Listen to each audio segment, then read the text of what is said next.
મિત્રો, આપ જોઈ રહ્યા છો ચરોતર પ્રાઇમ ન્યૂઝ. હવે જોઈએ અગત્યના સમાચાર. સોજિત્રા ખાતે સ્વાતંત્ર્ય પર્વની દબદબાભેર ઉજવણી. જિલ્લા કલેક્ટર શ્રી પ્રવીણ ચૌધરીએ રાષ્ટ્રધ્વજ લહેરાવી પરેડ નિરીક્ષણ કર્યું. 79માં સ્વાતંત્ર્ય પર્વની આણંદ જિલ્લા કક્ષાની ઉજવણી સોજિત્રાની હાઈસ્કૂલ ખાતે કરવામાં આવી હતી. આણંદ જિલ્લા કલેક્ટર શ્રી પ્રવીણ ચૌધરીએ રાષ્ટ્રધ્વજ લહેરાવીને સલામી આપી પરેડ નિરીક્ષણ કર્યું હતું.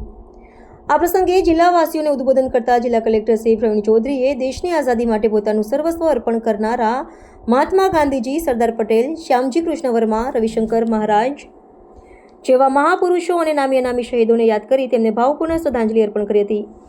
કલેક્ટરશ્રીએ પાકિસ્તાન દ્વારા ભારતના સાર્વભૌમત્વને પડકારતા પહેલગામ આતંકી હુમલા અને તેના જવાબમાં ભારતે અંજામ આપેલા ઓપરેશન સિંદૂરનો ઉલ્લેખ કર્યો અને જણાવ્યું કે ઓપરેશન સિંદૂર મિશન એ માત્ર એક સૈનિક કાર્યવાહી ન હતી, પરંતુ ભારતની ઈચ્છાશક્તિ, રાષ્ટ્રીયતાનો ઉદ્ઘોષ અને આતંકવાદ સામે ઝીરો ટોલરન્સનો સંકેત હતો.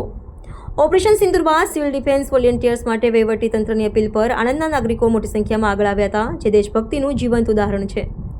કલેક્ટર શ્રી આણંદ જિલ્લાવાસીઓને રાષ્ટ્રસેવાને પોતાનું કર્તવ્ય માનવા બદલ હૃદયપૂર્વક ધન્યવાદ પાઠવ્યા હતા. તેમણે ડૉક્ટર બાબા સાહેબ આંબેડકર રચિત સંવિધાનના 75 વર્ષની ગરિમાપૂર્ણ ઉજવણીનો ઉલ્લેખ કરી આ સંવિધાનને અધિકારીઓની સાથે કર્તવ્યનો પાવન સંકલ્પ આપનાર દસ્તાવેજ ગણાવ્યો હતો.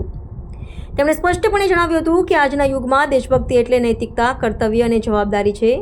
કલેક્ટરશ્રીએ કહ્યું હતું કે વડાપ્રધાન નરેન્દ્ર મોદીની પ્રેરણાથી આણંદ જિલ્લામાં હર ઘર તિરંગા, હર ઘર સ્વચ્છતા, સ્વતંત્રતા કા ઉત્સવ, સ્વચ્છતા કે સંગ થીમ પર તિરંગા યાત્રાઓ અને જિલ્લા કક્ષાના કાર્યક્રમો યોજાયા હતા.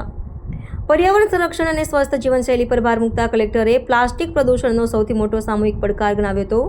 સિંગલ યુઝ પ્લાસ્ટિક સામેની લડતને રાષ્ટ્રીય લડત તરીકે ઓળખાવતા તેમણે જણાવ્યું કે પર્યાવરણનું સંરક્ષણ પણ આપણા બંધારણમાં નિર્ધારિત મૂળભૂત કર્તવ્ય છે અને વડાપ્રધાને આ માટે મિશન લાઇફસ્ટાઇલ ફોર એન્વાયરમેન્ટ આપ્યું છે. રાજ્ય સેવા હવે માત્ર સીમા પર જ નહીં પણ આપણા ઘરની અંદર પણ છે, જેમાં પર્યાવરણના જતનની જવાબદારીનો પણ સમાવેશ થાય છે તેમ જણાવી તેમણે ઉપસ્થિત સૌને હર ઘર તિરંગાના ઉમંગ અને હર ઘર સ્વચ્છતાના સંકલ્પ સાથે સ્વાતંત્ર્ય પર્વમાં સહભાગી બનવા, સ્વચ્છતાની જવાબદારી નિષ્ઠાપૂર્વક અદા કરવા અને મિશન લાઈફને જીવનશૈલી બનાવી વિકસિત ભારત નિર્માણ માટે યોગદાન આપવા અપીલ કરી હતી.